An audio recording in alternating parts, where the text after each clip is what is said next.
Welcome to today's video, where we dive deep into the structure of Uganda's economy. We'll explore its key features and measures that can be taken to improve it. Uganda, often called the Pearl of Africa, is a country with a lot of economic potential, but it also faces some serious challenges. So buckle up as we unpack the complexities of Uganda's economy and try to understand what the future holds. First up, let's talk about agriculture. Agriculture is the lifeblood of this nation, employing a huge chunk of the population and bringing in precious foreign exchange. But it's mostly small-scale farming, with folks relying on traditional methods. Next, let's zoom in on Uganda's industrial sector. We're talking smaller-scale industries, mostly huddled together in urban areas. Foreign investment can bring in much-needed capital and expertise, but it also raises questions about local ownership and profits leaving the country.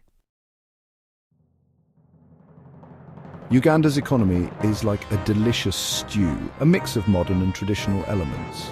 This is what we call a dual economy, with technological advancements and entrepreneurial spirit coexisting with age-old practices and limited access to resources. It's a constant balancing act. Now let's talk about something economists call excess capacity. There's so much potential just waiting to be unleashed, but a lack of technical know-how and, let's be honest, cold hard cash is holding things back. It's like having a supercar but not knowing how to drive a stick shift. So, who calls the shots in Uganda's economy?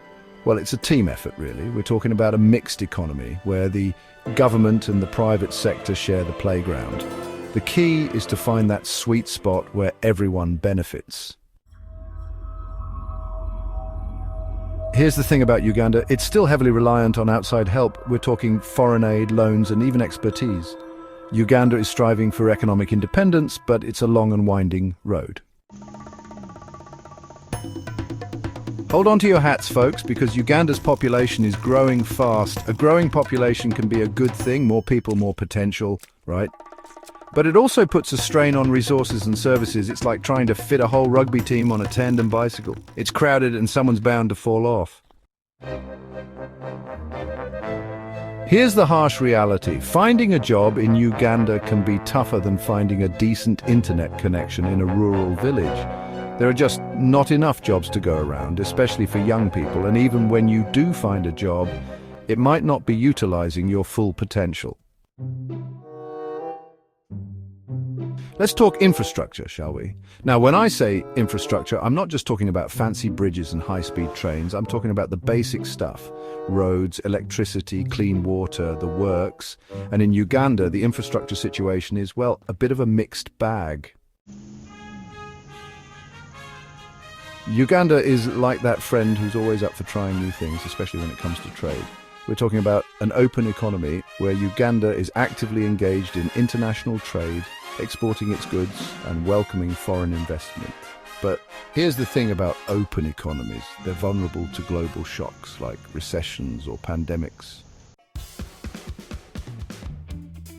Now let's address the elephant in the room, illiteracy. Sadly, a significant portion of Uganda's population has limited access to quality education.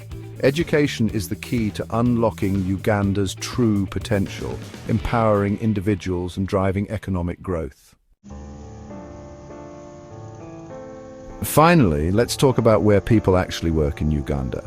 Agriculture employs a huge chunk of the population. Now, there's nothing wrong with working the land, but it does mean that other sectors like manufacturing and services are lagging behind.